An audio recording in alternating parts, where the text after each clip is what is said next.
Bon, du coup, bonjour tout le monde.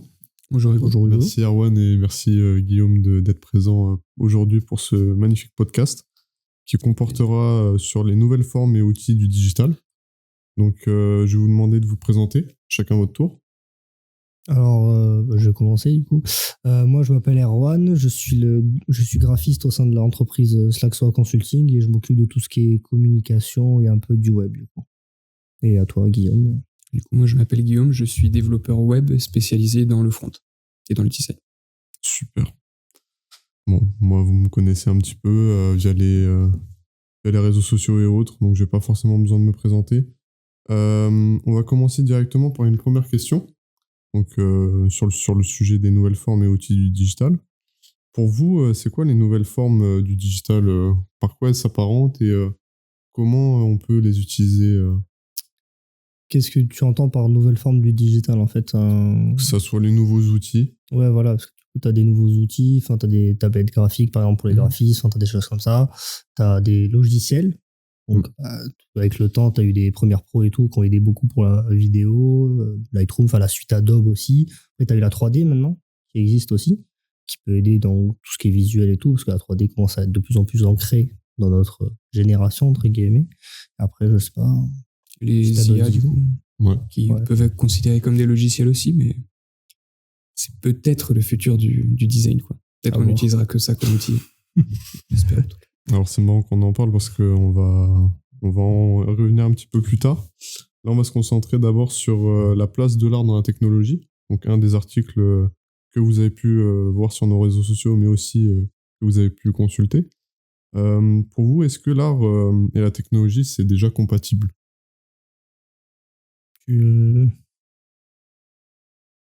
Moi, je dirais que ouais, c'est compatible parce que la technologie, c'est un peu une forme d'art quelque part aussi, quoi. On est toujours obligé de trouver des nouvelles.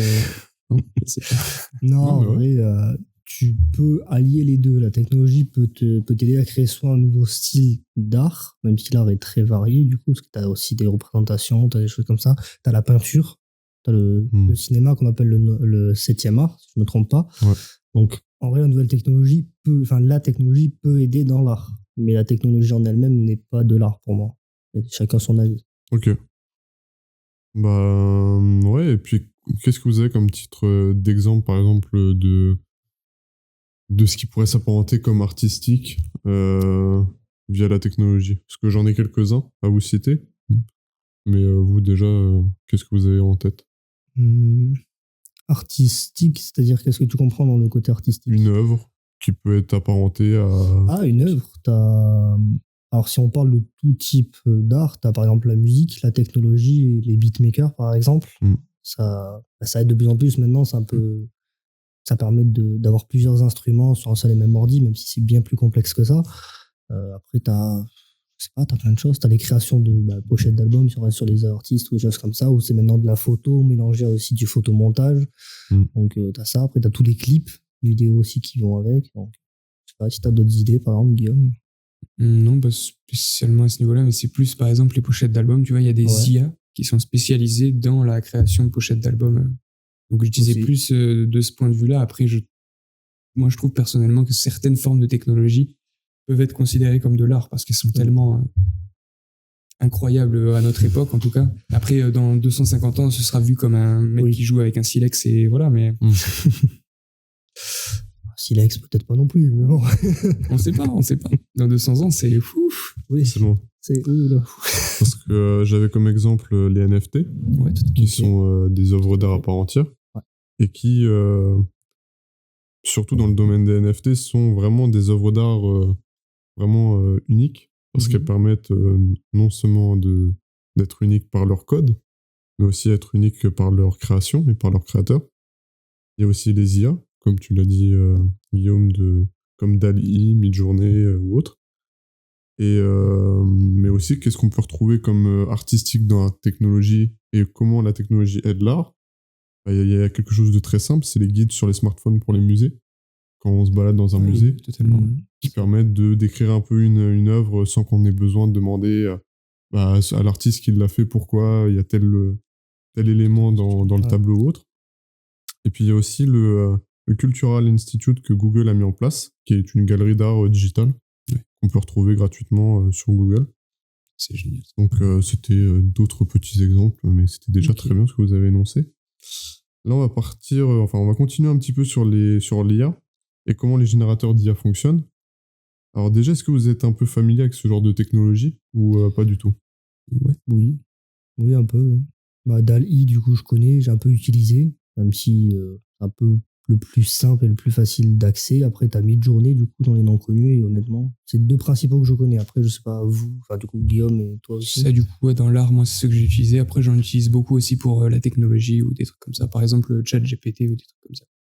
Tu peux expliquer un peu ce que c'est ChatGPT, c'est, on va dire, un moteur de recherche 2.0. C'est un peu comme Google, sauf qu'il te formule plus des réponses avec des mots-clés. C'est lui qui interprète les mots-clés et qui te donne des choses en fonction du coup. Ok. C'est pratique. Et alors, par rapport au générateur d'IA, d'intelligence artificielle, est-ce que c'est plus simple selon vous de trouver la phrase décrivant votre idée ou au contraire de la dessiner directement? Parce que c'est ça qui est le plus subtil dans ces logiciels ou plateformes. Oui. C'est qu'il faut réussir à capter son idée et à la transcrire. Est-ce que pour vous, c'est quoi le plus simple? En vrai, le plus simple, ça serait d'avoir une idée d'un point de vue de graphiste, du coup, de mon métier. Je te dirais que c'est plus simple de la dessiner, parce que tu peux avoir l'idée plus facilement avec un coup de crayon ou des choses comme ça. Après, de savoir décrire ton idée, ça peut être plus simple aussi d'exprimer ton idée, de savoir ce que tu veux mettre dans tel ou tel visuel, par exemple. Donc, je pense que l'un peut aller avec l'autre, mais le plus simple, de mon point de vue, ça serait le dessin, à la limite. Si on pouvait dessiner un minimum, même un croquis avec des bâtons, enfin avec des bonhommes bâtons, ça serait peut-être plus simple. Voilà. Toi, Guillaume, qu'est-ce que t'en penses? Moi, je dirais que ça dépend plutôt de chacun, parce que moi, par exemple, j'ai aucune appétence au niveau du dessin, par exemple. Du coup, je peux pas dessiner et je suis plus apte à décrire ce que j'ai envie d'avoir plutôt que de dessiner. Ok. Et toi, t'arrives à quand même retranscrire tes idées à travers une phrase? Parce que ouais, je pense, et surtout le fait d'avoir le retour instantané de sa phrase, ça permet de se corriger si tu vois que t'as pas bien formulé, parce que la plupart du temps, ouais, c'est vrai que c'est un peu donner ce qu'elle veut, quoi. Ouais, puis il faut dire aussi que c'est en anglais. Aussi. Oui. Donc la traduction, si on n'est pas forcément à l'aise avec la langue anglaise, avec l'anglais, ça peut vite devenir périlleux. Est-ce que vous avez... Alors, on a parlé de certains logiciels, mais est-ce que vous en avez à recommander des logiciels? Et pour quelle utilisation vous la recommanderiez? Je sais pas, enfin, j'en ai pas vraiment à recommander. Il faut faire un peu le test avec tout ce qui te plaît. Par exemple, comme il a dit Guillaume, il en a un spécial qui est un peu le moteur de recherche à la Google, de ce que j'ai compris. Donc ça, c'est peut-être plus utile pour des développeurs. Et pour le côté graphique, on va dire, de mon côté, DALL-E peut t'aider à avoir des inspirations, mais il faut pas trop se reposer dessus, dans le sens où il faut quand même savoir un minimum créer. Voilà. Faut pas, voilà. Donc, le seul exemple que j'ai, à la limite, ce serait une IA qui m'aide à coder. Ouais. Qui a été développé par GitHub, qui est un truc de Microsoft. Voilà. Du coup, ça t'aide vraiment à coder, mais c'est avec OpenAI, du coup, le moteur de recherche qui est pour DALL-E, ChatGPT, etc. quoi. Ok. Et ok, bah du coup, on close ce chapitre et on en redémarre à nouveau sur l'IA et sa place dans notre quotidien. Ok. Alors, petite question. Pour vous, depuis combien de temps l'IA elle est présente dans notre quotidien? L'IA, à proprement parler, je pense que ça fait au moins une bonne dizaine d'années, mais je pense qu'au point de vue, entre guillemets, physique, avec des sites web, des choses comme ça, mais en vrai, allez, 5 ans peut-être, c'est vraiment démocratisé. Après, j'en suis sûr que ça devrait exister depuis bien longtemps, mais c'est juste qu'on s'en rend pas vraiment compte dans la vie de tous les jours. En fait, c'est des trucs qu'on utilise basiquement, même si ça se dit pas, on utilise tous les jours, et on s'en rend compte, en fait, en prenant du recul, on s'en rend compte après que ça utilise de l'IA ou des choses comme ça. Mais je pense que ça fait au moins une dizaine d'années. Toi, Guillaume, t'as une petite idée ou Je dirais que ouais, je pense que l'IA telle que nous la connaissons actuellement, elle est apparue il y a une dizaine, peut-être quinzaine d'années. Mais je pense qu'il y avait quand même ce principe d'ordinateur qui peut apprendre tout seul il y a quand même longtemps. Mais je pense qu'il y a quelques années, c'était peut-être un peu trop avant-gardiste. Voilà. Alors, elle est présente depuis 60 ans. Ah ouais. Petit loupé du coup dans les calculs. 60 ans. Ouais, depuis 60 ans dans les ordinateurs. ce soit pour faire des tâches assez simples, hein, pour prédire si telle personne va dire oui ou non. C'est l'intelligence artificielle, quoi. Ah oui, bah du coup, totalement loupé, là. D'accord. Mais c'est vrai que tel qu'on la connaît de nos jours, c'est depuis à peu près 10 ans que ça se met en place, quoi. Ok. Mais dans l'histoire, elle est présente depuis 60 ans. Ça paraît logique maintenant pour certains points de vue, du coup, c'est pour aider l'humain. Donc en vrai, ça paraît logique qu'on n'ait pas attendu 2010 pour commencer à s'aider avec Internet. Avec l'ordinateur. Un ordinateur, ça a presque 60 ans au final. En fait, c'est depuis le début, quoi. On y a pensé depuis très longtemps. Ouais. C'est peut-être parce que c'est qu'aujourd'hui qu'on arrive à avoir la puissance nécessaire pour faire des outils qui nous servent vraiment, quoi. Et pour vous, elle est présente dans quel domaine maintenant? En vrai, je dirais les classiques, on va dire l'aéronautique, la médecine, je pense que ça peut beaucoup aider aussi. Après, l'informatique, du coup. Ouais. Après, je sais pas, c'est les trois premiers qui me viennent. Après, je sais pas, toi de voir, je sais pas. Ouais, je dirais. Moi, je pense que de plus en plus, je pense que ça touche absolument tous les milieux. Et c'est vrai que au niveau militaire, je pense que ça va faire bon laps de temps quand même qui s'y intéresse, je pense. Oui, il y a des chances. Les sous-marins, les trucs comme ça, je pense que. Vous avez raison de citer le militaire, parce que c'est vrai que c'est une des premières. Dans tous les domaines, oui, le militaire, c'est ceux qui sont tout le temps en avance.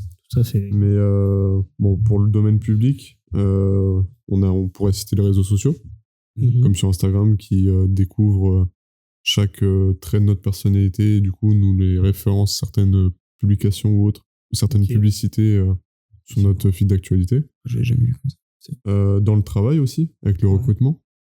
Par exemple, l'intelligence artificielle qui va décoder certains mots pour se classer les personnes, pour dire si on l'apprend ou on l'apprend pas. Et dans le marketing aussi pour cibler, pour faire des profils, des personas ou autres. Okay. On va finir sur une question, sur une dernière question. C'est pour vous, quels sont les problèmes liés aux IA? Qu'est-ce que ça peut engendrer de problématiques, soit maintenant, soit dans les prochaines années? Et pourquoi selon vous? Le premier problème, je dirais que ça serait de trop se reposer dessus. D'oublier le côté créatif pour des graphistes, le côté pratique pour d'autres métiers ou des choses comme ça, même pour le développement, du coup, de trop se focaliser sur l'IA en se disant mais c'est pas grave, l'IA peut le faire pour moi, mais du coup, si tu as un problème avec l'IA ou qu'elle ne fonctionne plus du jour au lendemain, que sais-tu faire en fait? Si tu n'apprends que par l'IA, ça veut dire qu'en gros, tu ne sauras pas grand-chose.